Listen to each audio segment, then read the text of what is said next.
l'histoire du sénateur, ça me rappelle une autre caractéristique.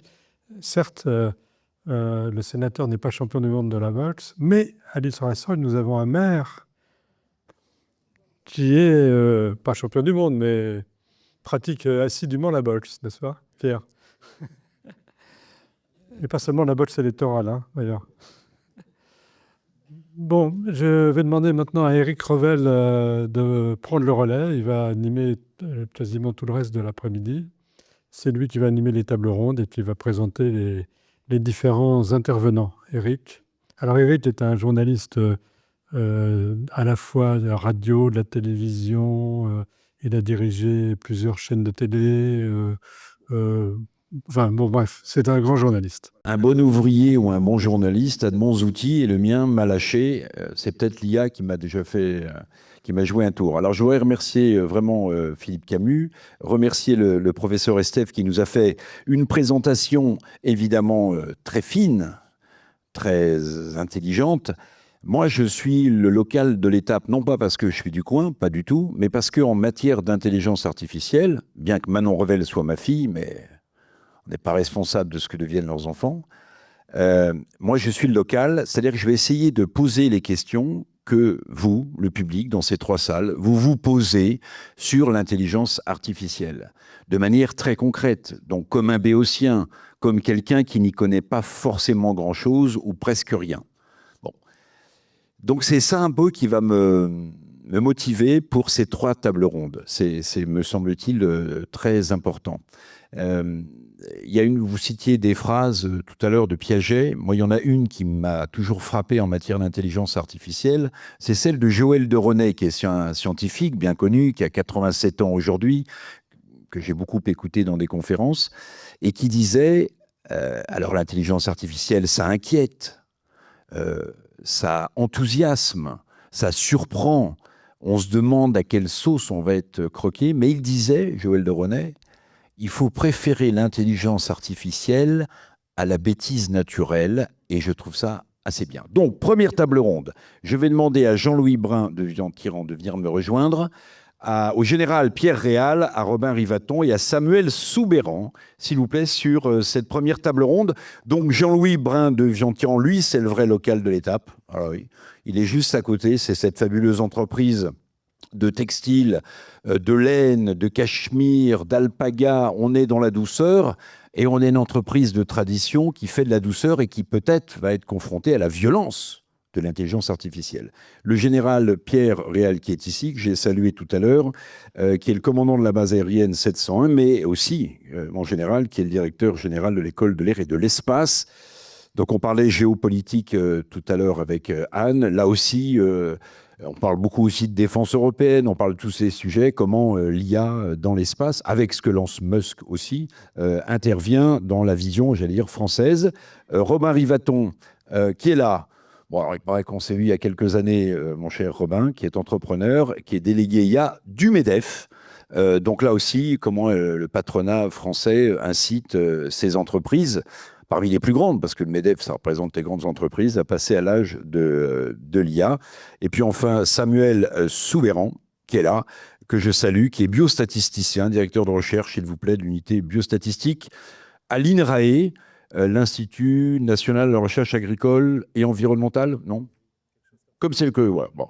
Donc, on parlera aussi agriculture parce que on ne le sait peut-être pas, mais de plus en plus dans les tracteurs modernes, il y a embarqué, comme dans un Rafale, il y a aussi de l'IA. Alors moi, j'aimerais commencer avec Jean-Louis Brun de Vian-Tyran. J'ai fait une présentation rapide, 8e génération, qui a reçu le prix de la plus belle entreprise familiale du monde. En effet, oui.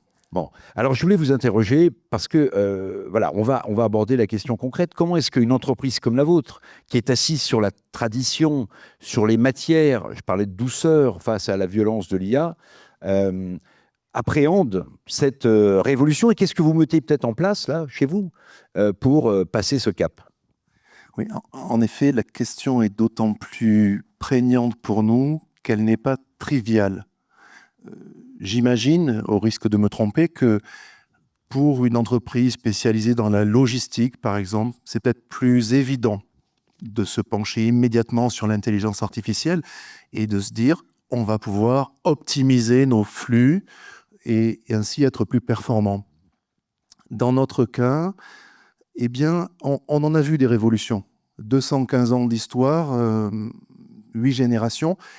On a vu la révolution industrielle, on a vu arriver le diesel, on a vu arriver le téléphone, autre révolution importante, le fax, qui a quand même accéléré les choses. Tout ça paraît très loin, mais ça changeait les règles du jeu. Le Minitel. Le Minitel qui aurait pu valoir à la France d'être... voilà, on était très en avance avec le Minitel. Et on s'est toujours adapté. Si on ne s'était pas adapté, on aurait disparu. Mais la complexité de la question tient au fait qu'une maison comme la nôtre doit toujours se demander ce qu'elle doit faire évoluer et ce qu'elle doit surtout préserver. Ce n'est pas du passéisme. Chez nous, il y a autant de machines de plus d'un siècle que de machines ultra modernes. Il y a des méthodes modernes de gestion, il y a des gestes traditionnels. Mais justement, cette difficulté, c'est ça. Parce que les gains d'efficacité, on ne doit pas les négliger. C'est une entreprise. Elle doit être performante. Mais en même temps, qu'achètent nos clients? Eh bien, nos clients, ce qu'ils achètent, on va aller au-delà du j'achète un plaid, une écharpe, un poncho. Voilà, j'ai fait ma petite pub. Mais fondamentalement, qu'est-ce qu'on achète? Si je me fie à leur réaction, à ce que me disent spontanément les visiteurs, eh bien, on achète le terroir, l'origine des laines. On achète le fait que c'est une entreprise en France, qu'il y a une dimension traditionnelle. Et les gens savent bien aujourd'hui que tradition, ce n'est pas passéisme. La tradition, c'est de transmettre, c'est de continuer à aller de l'avant. Et encore plus, on achète du temps. La question qu'on me pose le plus, c'est combien de temps ça a pris pour le fabriquer? Une question très simple, parce que la table ronde, c'est simplifier le présent pour préparer l'avenir. L'IA, c'est une image absolue de modernité qui nous dépasse. Le professeur Estève le disait tout à l'heure, les choses vont extrêmement vite. Depuis les premières annexes de radio qu'on interpellait jusqu'à ce qui est en train de se passer sur le chat de Mistral ou Grok, qui est même inclus dans la proposition qu'on vous fait sur Twitter maintenant, en X. Comment est-ce qu'on peut, dans une entreprise comme la vôtre, mixer à la fois ce qui fait votre socle, votre réputation, c'est-à-dire la tradition, et la modernité absolue qui est celle de l'IA? Parce qu'en réalité, les deux images peuvent se télescoper. Exactement. Et quand on voit que la valeur perçue dans nos articles, dans nos produits, dans nos étoffes, tient autant que nos 35 manufacturiers ont passé à les transformer, plus c'est long et plus c'est perçu comme de grandes valeurs. Donc, pour forcer le trait, si je gagne en efficacité, je perds en valeur. Vous voyez, il y a des choses à ne pas perdre et il y a des trains à ne pas rater. Et ça, c'est tout un travail de réflexion avec des agences qui nous accompagnent en interne, de recul aussi. On a la chance quand même de ne pas avoir l'intelligence artificielle comme une menace. Donc, quelles sont les opportunités qu'elle ouvre? On le fait avec un certain recul, mais je sais déjà que demain, ça va nous aider peut-être en gestion de nos flux, peut-être en gestion de la production, puisque nous avons un cycle assez complexe de production, certainement en design, parce que ça va très vite pour aller chercher les tendances, qu'il faut d'ailleurs, les plus grands cabinets de tendance, Nelly Rodi, ont intégré l'intelligence artificielle depuis longtemps. Voilà.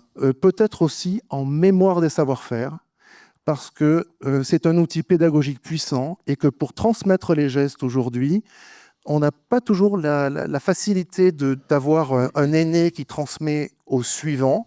En revanche, ça peut être, si ça propose une approche interactive avec de nouvelles recrues, eh bien, ça peut permettre de transmettre des savoir-faire avec des vidéos, par exemple. Général Réal, mon général, bon, je ne vais pas vous demander, parce que vous êtes tenu au droit de réserve, ce que vous pensez de la défense européenne, ce que vous pensez de l'achat ou pas par des pays européens de Rafale ou de F-35 furtifs, mais comment est-ce qu'aujourd'hui, et Dieu sait que la force militaire est replacée au centre des débats avec le contexte géopolitique dramatique que soulignait Anne tout à l'heure, comment est-ce que l'armée de l'air, l'espace, intègre aujourd'hui concrètement l'IA dont nous parlait le professeur Estève dans ses programmes d'avions de chasse, de drones ou d'objets volants non identifiés. Bon, merci beaucoup. Alors déjà quelques mots déjà pour remercier Monsieur Camus pour de m'avoir invité à intervenir à cette table ronde. C'est vrai que l'IA dans le domaine militaire, c'est évidemment l'IA, elle est partout déjà dans nos vies, mais dans le domaine militaire, ça a un caractère un tout petit peu angoissant. Et puis la littérature, les œuvres de fiction se sont emparées du sujet, un peu à la manière de Frankenstein qui se fait dépasser par sa créature. Donc c'est évidemment un domaine sur lequel il faut parler et qui nécessite d'informer le public. Donc là, merci à ces rencontres de la science qui permettent de replacer des choses à leur juste valeur, et également dans un débat qui est très politique, parce que si demain on demande à vous tous qui êtes contribuables de faire un effort de défense supplémentaire, il est évident que vous devez savoir à quoi ça sert et éthiquement comment c'est envisagé. Pour répondre à votre question, quand même, je reviens un peu sur l'intelligence artificielle. 2 grands domaines pour lesquels c'est vu par les armées. Le traitement de la donnée, on a vu que ça pouvait être un outil puissant. Et puis, la manière dont on peut robotiser certaines actions, j'y reviendrai. Enfin, on a vu l'exemple que vous avez donné, monsieur le professeur, il y a bien des intelligences artificielles très spécialisées dans certains domaines, et puis d'autres, on pense ce qui est capable de jouer aux échecs, par exemple, au Go, et puis des intelligences artificielles un petit peu plus généralistes, dont on a vu qu'elles étaient parfois un peu approximatives dans les réponses qu'elles pouvaient faire. Pour l'armée, globalement, c'est évident qu'on va avoir tous les usages de la vie quotidienne que vous pouvez imaginer, simplifier les processus administratifs, de ressources humaines, ça c'est évident qu'on va chercher à l'utiliser comme toute la société. Après, il y a des sujets un petit peu plus pointus dans le domaine de l'entraînement.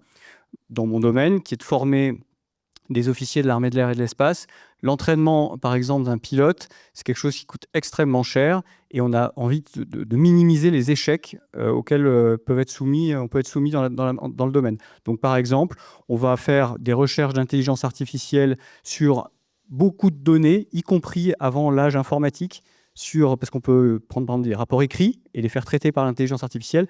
On va voir que s'il y a des rapports de mission, d'entraînement avec certains mots-clés, on va se rendre compte que tel élève peut avoir un taux d'échec, peut être plutôt amené à faire des échecs plutôt qu'un autre. Et donc, du coup, à ce point-là, l'IA va aussi nous aider à mettre en place des plans d'entraînement personnalisés de façon à optimiser et à sortir l'élève de ses points faibles. Donc, à partir d'une application d'intelligence artificielle, vous rentrez des données qui concernent un profil et l'intelligence artificielle que vous croyez vous ressort un profil en vous disant il risque d'échouer, qu'il fasse du simulateur de vol ou pas, ou il risque de connaître un succès. Ça ne va pas être aussi clair que ça, mais elle va nous alerter sur certains points. Et là, évidemment, ça, c'est important. On ne va pas virer quelqu'un parce que l'intelligence artificielle nous dit de le faire. En revanche, on va porter l'attention sur telle ou telle difficulté qu'on n'avait peut-être pas détectée. Bon, souvent, les instructeurs connaissent leur boulot. Très concrètement, vous parliez de la formation des pilotes, pas que des pilotes de chasse, mais on a souvent en tête le simulateur de vol sur lesquels on apprend, parce que ça coûte moins cher de se crasher avec un simulateur que se crasher avec un vrai avion.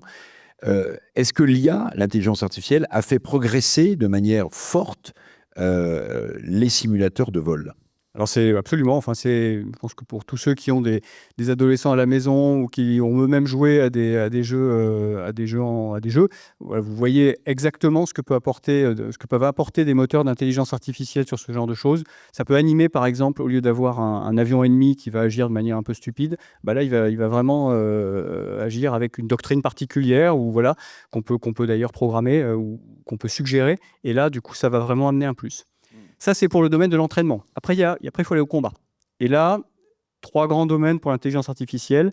Il y a le soutien, c'est idiot, mais je parlais de robots tout à l'heure. C'est évident que si on peut faire accompagner le fantassin par une espèce de mule ou un chien qui va aller détecter les choses, ce que font déjà les Israéliens au passage, dans les combats, dans ce qui se passe actuellement au Moyen-Orient, c'est évident qu'on va plutôt le faire plutôt que le fantassin trimballe 50 kg de batterie, etc. Le deuxième point, c'est le commandement. On gagne la guerre au combat parce qu'on se confronte physiquement à quelqu'un, mais on gagne aussi parce qu'il y a des intelligences derrière qui élaborent des tactiques, des stratégies. C'est ce qu'on appelle le domaine du C2, Command and Control, dans le domaine militaire. Et là, le but du jeu, c'est d'aller plus vite que l'adversaire. C'est de mettre l'adversaire en réaction.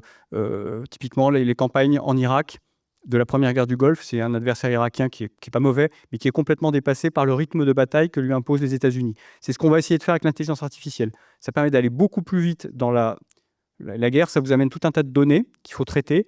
Et donc, si vous êtes capable de les traiter plus vite que l'adversaire, vous avez en partie gagné. Israélien également, c'est le modèle israélien sur ce qui se passe, à Gaza récemment. Enfin, évidemment, je parlais de robots également. Vous avez parlé du rôle de l'armée de l'air, dans l'armée de l'air et de l'espace. Il est évident, la guerre dans l'espace, enfin les actions militaires dans l'espace, plus précisément, se font beaucoup avec des actions robotisées.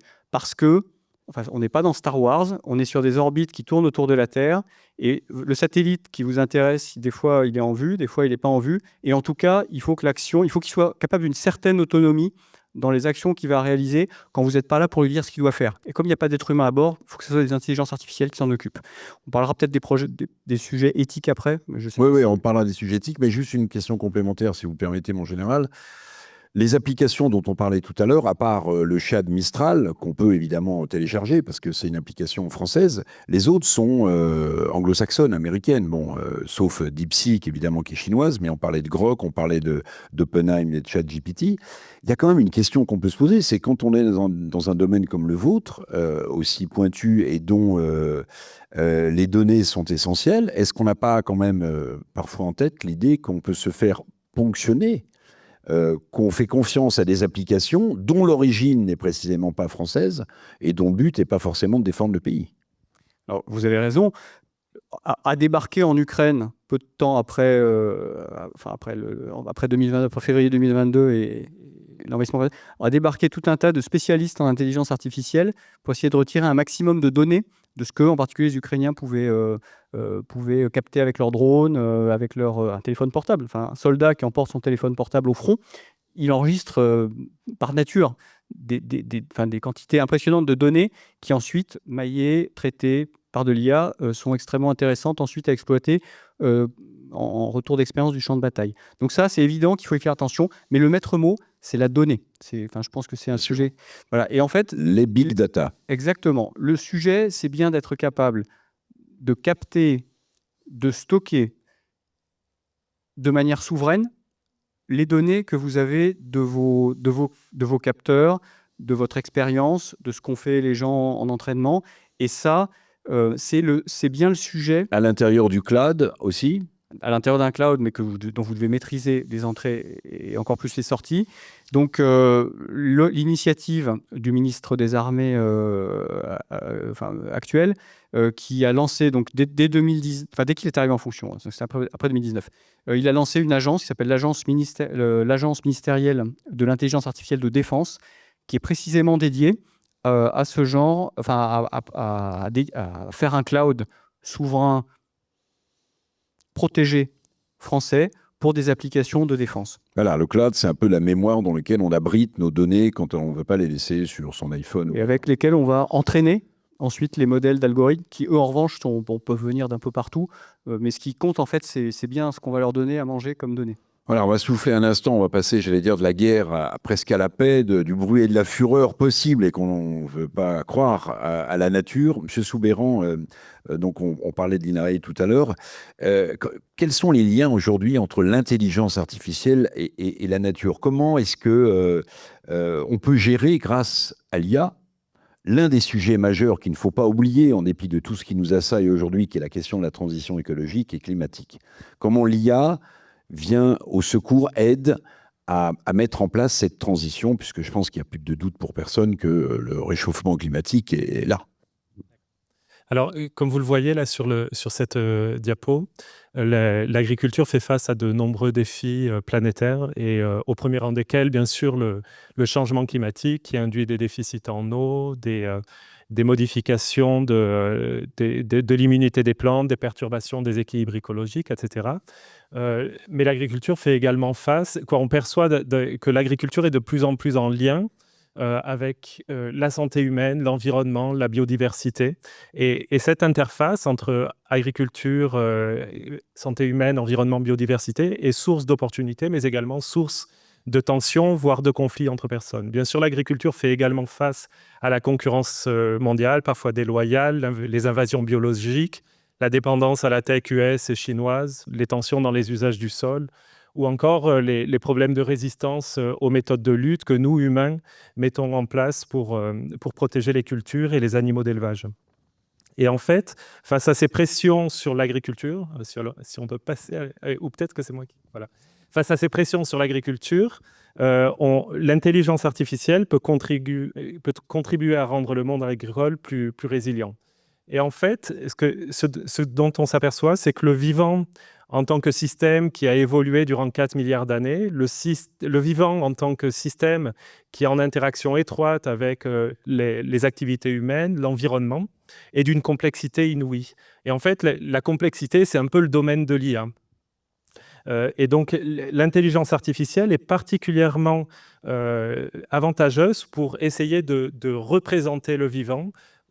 Oui. Non, M. Soubeyran, je veux être fidèle à ma promesse du début, je veux qu'on soit le plus concret possible. Alors, oui. Votre exposé est magnifique et l'introduction est forte, mais très concrètement, dans la vie de tous les jours d'un agriculteur, qu'est-ce qui change lorsqu'il utilise une IA?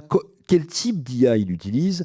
Comment il l'utilise? Je parlais de tracteurs qui maintenant intègrent l'IA. Alors, j'ai peut-être un peu caricaturé, exagéré, mais concrètement, pour les moissons, pour les récoltes, pour l'utilisation de pesticides, qu'est-ce que l'IA change et de quel outil va se servir l'agriculteur du 21e siècle? D'accord. Donc, l'idée quand même de ce propos introductif, c'était justement de montrer qu'il y a une adéquation assez évidente entre le monde du vivant et l'intelligence artificielle. Et donc, en fait, ça incite à mettre l'IA au chevet de l'agriculture. Alors, si on peut voir, s'il vous plaît, la deuxième diapo.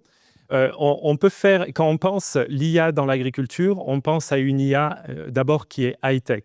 D'accord ? Alors, par exemple, sur cette première diapo, sur cette première image, on voit des machines là-haut. En fait, ce sont des détecteurs arracheurs de mauvaises herbes et ça va fonctionner de manière complètement autonome, un peu comme l'aspirateur chez certains d'entre vous, l'aspirateur automatique. D'accord ? Sur la deuxième diapo, là, on voit un convoi agricole automatisé où vous avez l'agriculteur qui est dans son tracteur. Le tracteur est bardé de capteurs et en fait, ces capteurs récupèrent de la donnée massive et dictent aux robots qui sont derrière lui les tâches à effectuer.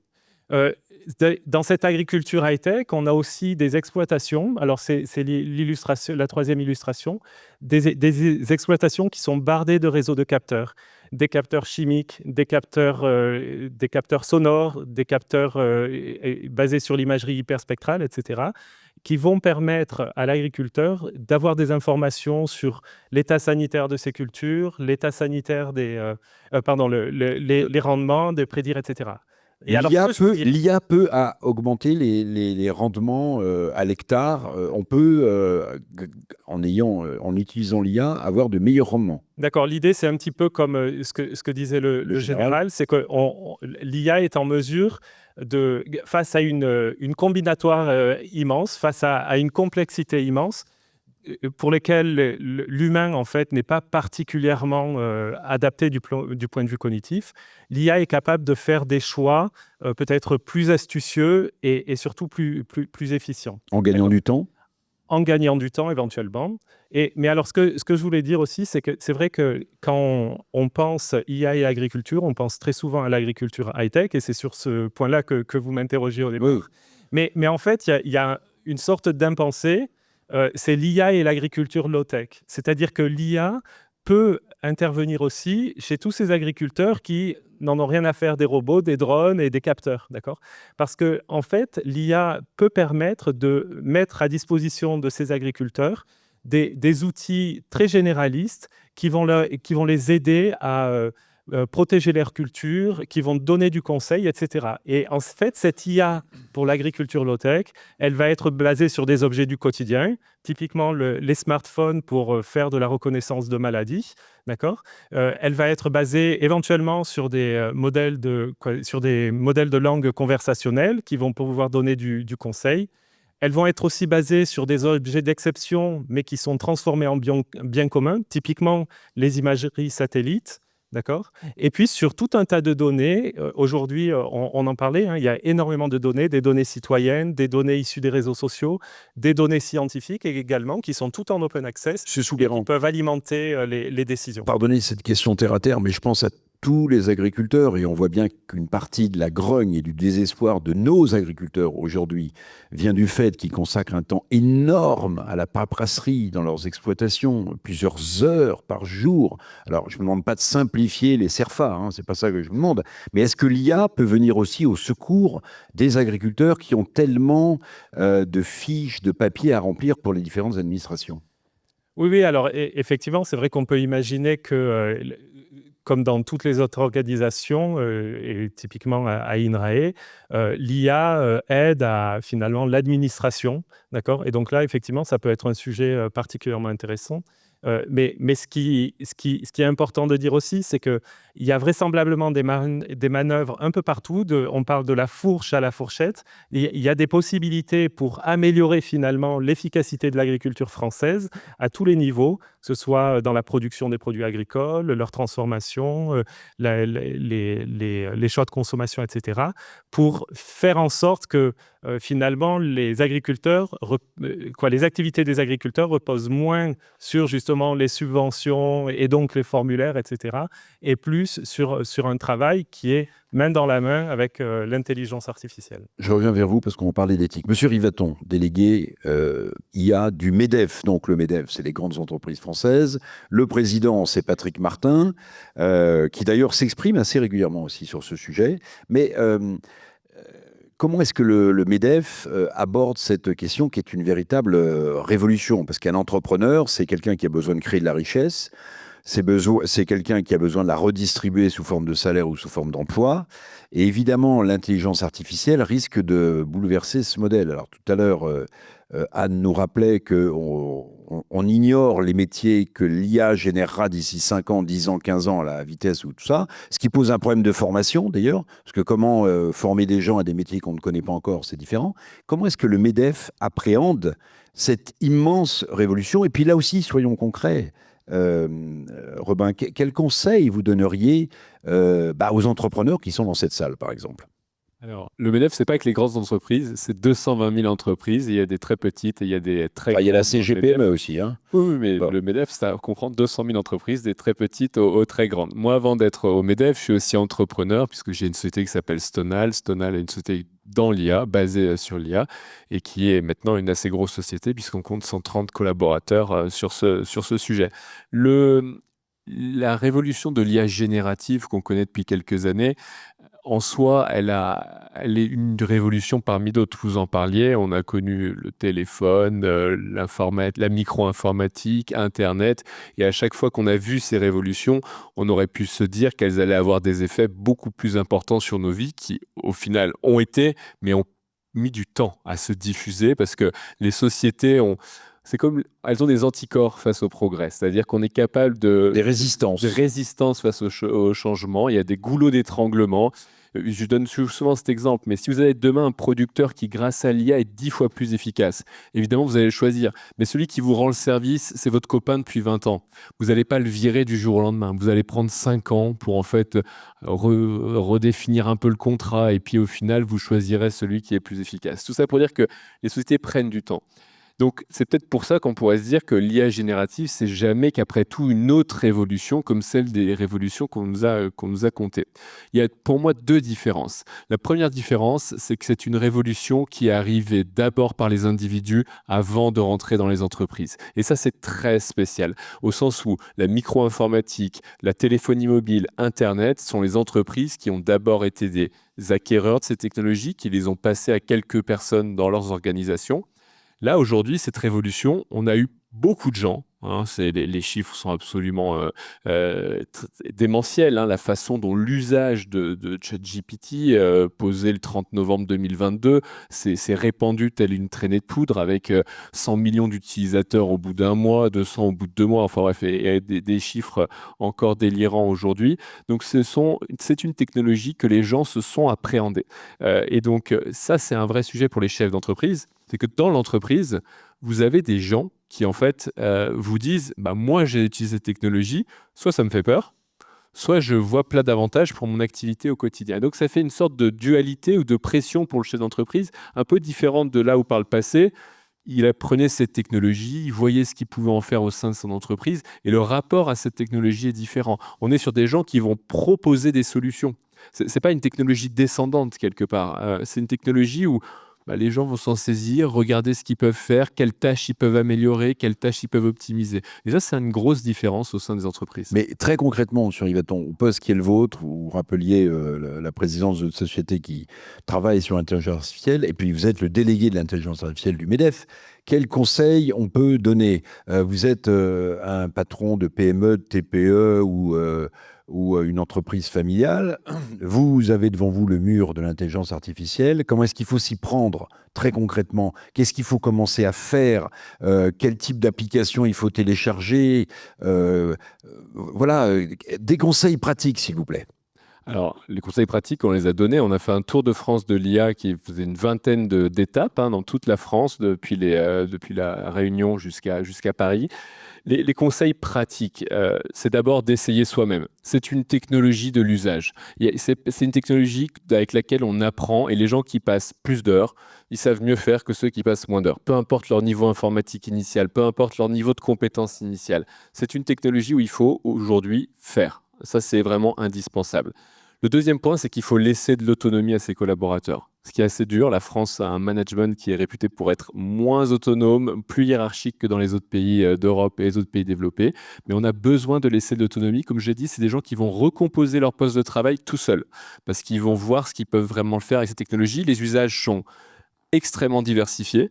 On peut faire beaucoup de choses. Il y a des limites, on l'a dit aussi, notamment avec le risque d'hallucination, mais il n'y a personne qui sera mieux placé pour définir quels sont les risques, quels sont les avantages, que la personne sur son poste de travail. Donc ça, c'est le deuxième point. Le troisième point, c'est n'ayez pas peur, ou ne vous dites pas le rythme de la technologie est tellement fort qu'elle n'est pas stable. Et donc, je vais attendre que les choses se stabilisent pour sauter dans le wagon. Ça serait une erreur.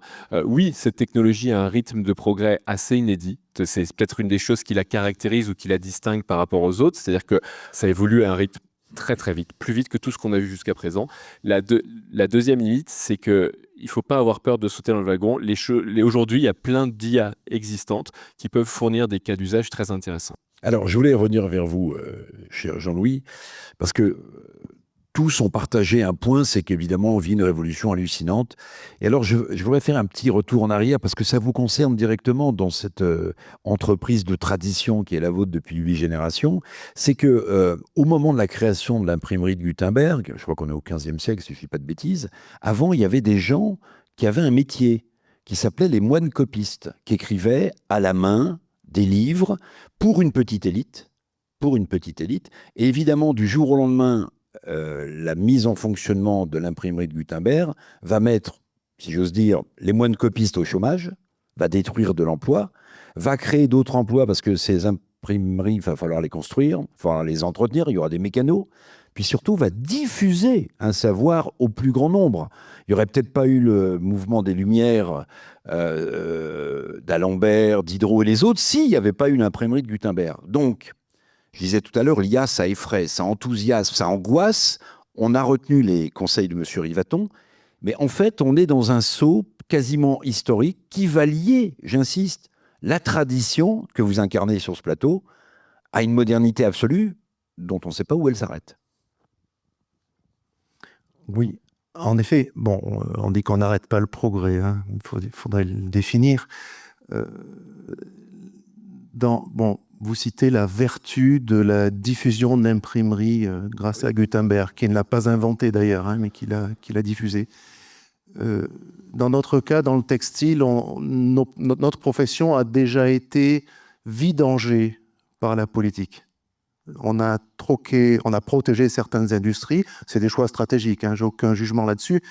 Et on a sacrifié le textile en France. On a complètement sacrifié le textile en France. Et pour ceux qui étaient en école de commerce comme moi dans les années 90, on nous racontait que le seul avenir en France, c'était les services, parce que la production n'avait pas d'avenir. Aujourd'hui, on voit qu'on exporte, qu'on ne délocalise rien de plus facilement que les services, qui d'ailleurs sont eux aussi menacés, entre guillemets, de transformation par l'intelligence artificielle. La question, c'est comment on peut aller vers quelque chose de vertueux. Voilà, vertueux au sens de l'épanouissement au travail. Est-ce qu'on offre à nos employés des métiers qui ont un sens? Ça, c'est très important.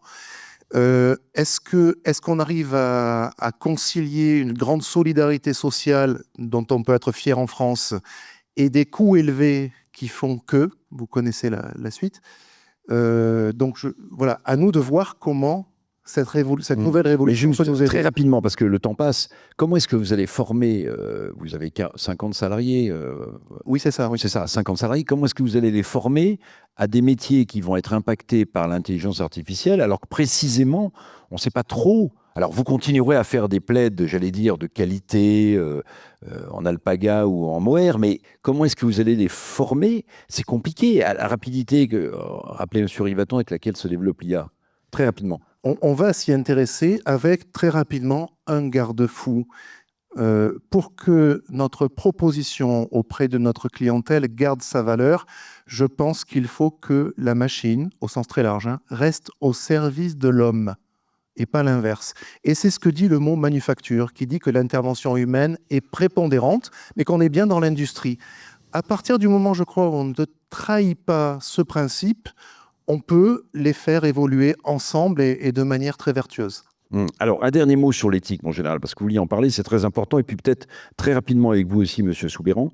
Tout à l'heure, et évidemment, on a entendu ce point très important. Madame Bouvreau rappelait que suivant ceux qui sont au pouvoir ou qui possèdent les applications ou qui peuvent mettre dans les algorithmes des biais idéologiques, d'ailleurs, les retours de balancier ont été exubérants avant, ils sont sans doute maintenant. Je ferme la parenthèse et je fais absolument pas de politique. Mais l'éthique, c'est absolument fondamental, mon général. C'est-à-dire que là aussi, vous avez un enjeu pour l'armée de l'air et de l'espace qui est central.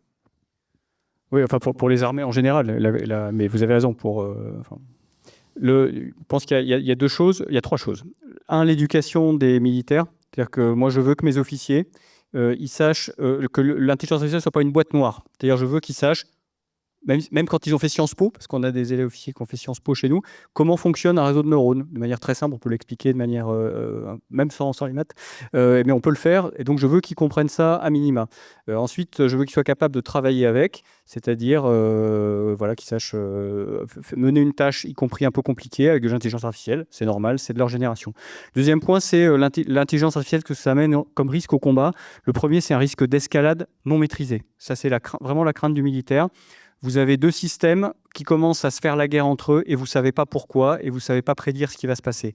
Et si c'est des systèmes informatiques, là, vous avez un vrai problème. Ça paraît très science-fiction, ce que je raconte, mais les krachs boursiers qu'on a connus, en particulier en 2008, c'est quand même des automates qui se mettent à vendre de manière, sans que personne n'y comprenne rien, à prendre des positions qui dépassent l'intelligence humaine en quelques fractions de secondes. Donc, ce n'est pas tout à fait un fantasme.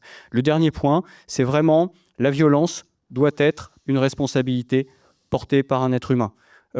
Aujourd'hui, les chars israéliens, désolé de prendre que des exemples comme ça aujourd'hui, les chars israéliens ont des systèmes d'autodéfense automatiques. Le chef de char est complètement dépassé dans un combat urbain, il y a des menaces partout, il ne sait plus faire. Il appuie sur un bouton et le char prend la main et va tirer sur ce qu'il estime devoir tirer. Ça, c'est aujourd'hui. Donc, pourquoi pas ? Mais si ça se passe mal et que le char se met à tirer sur des gamins ou faire du dommage collatéral de manière non maîtrisée, on va s'en prendre. C'est le chef de char qui sera responsable. Vous voyez ce que je veux dire. Monsieur Soubeyran, même question.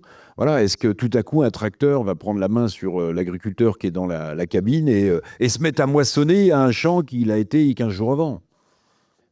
Oui, c'est sûr qu'il faut des garde-fous, mais bon, c'est des questionnements qui traverse toutes les sociétés. Et puis, je pense qu'il y a un aspect important, c'est que dans toutes les intelligences artificielles, on a des objectifs, et souvent plusieurs objectifs en même temps. Et il faut bien pondérer ces objectifs pour éviter des problèmes, alors peut-être moins graves en agriculture que dans le monde de la guerre, mais voilà.